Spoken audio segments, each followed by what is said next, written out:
Hello friends, welcome to my YouTube channel PB Video Archive. Today I'm going to show you how to plant lucky bamboo at home without any cost. Dinay ang dinayni video noaonw lucky bamboo plant ko boरै गायनांगौ बेखौ नोंथांमोननो खिन्थानानै होनो सानदों। दा नैबे बिफांखौनो जोङो lucky bamboo होननानै बुङो।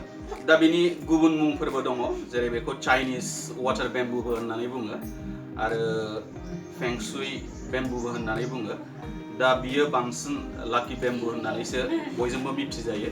दा जों बेखौ गावबागाव न'आवनो गायनानै लानो हायो।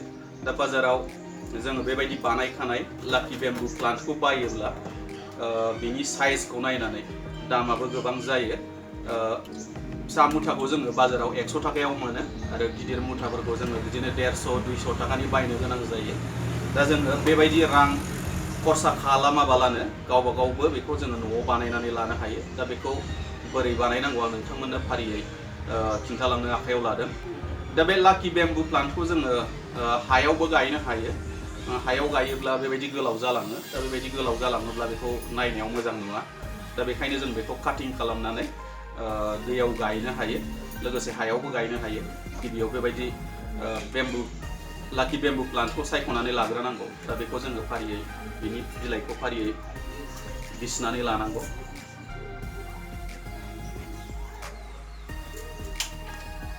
दा फारियै बे बिलाइफोरखौ बेबायदिनो बिसियै लानांगौ।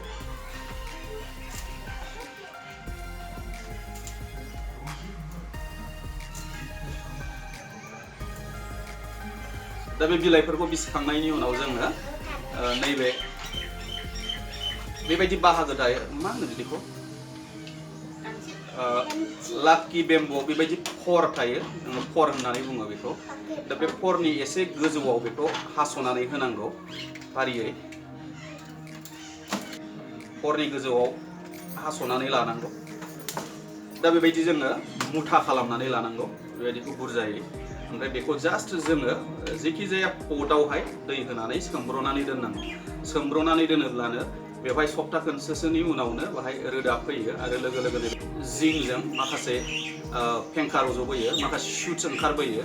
दा बे शुट्स ओंखारोब्ला बिनि महरा बेबायदि जायो। दा बाहायनाय मोननै बाहाय दालाय ओंखारबोदों। दा नुनायाव बेखौ खोब मोजां नुदों। दा बेखौ जोङो हायावबो थुनानै दोननो हायो, प्लास जोङो गोसो जायोब्ला बेखौ बबेबा पटआवहाय दै होनानै आरामसे दोननो हायो। दा बेबायदि दोनोब्ला बेबायदि समायना बे lucky bamboo-खौ जोङो मोननो हायो। दा बाहायनाय आं गोबां lucky bamboo माखासे बानायनानै दोनदों गावनि न'आवनो। बेखौ आं बाजारनिफ्राय बायनानै लाबोआखै, जास्ट सिगाङाव मोनसे फांसे बिफां बायनानै लाबोबाय आरो बेजोंनो गोबां प्रपागेट खालामलांबाय। दा बिब्दिनो आङो न'आव जेखि जाया रेजेक्ट जानाय पटफोराव बेखौ बानायनानै सोनानै दोनदों। दा लासै लासै बेफोराव ओरै दालाय ओंखारबोगोन। दालाय ओंखारोब्ला बेनिफ्राय उनावहाय बिलाइया बारायबोगोन। दा बे खोब नायनो मोजां नुगोन। दा मोनसे सरासनस्रा फोथायनाय दङदि lucky bamboo न'आव गायनानै दोनोब्ला न'आव प्रस्पेरिटी, हेपिनेस, पिस बेबायदि फैयो जाहैदों। दा बे खोथायाव बेसेबां सैथो हाबनानै दं बेखौथ' आं बुंनो थांला, नाथाय जोङो न'आवहाय बेबायदि lucky bamboo गायनानै दोनोब्ला जे जायगायाव बे lucky bamboo-खौ दोनगोन बे जायगाखौ खोब समायना नुयो।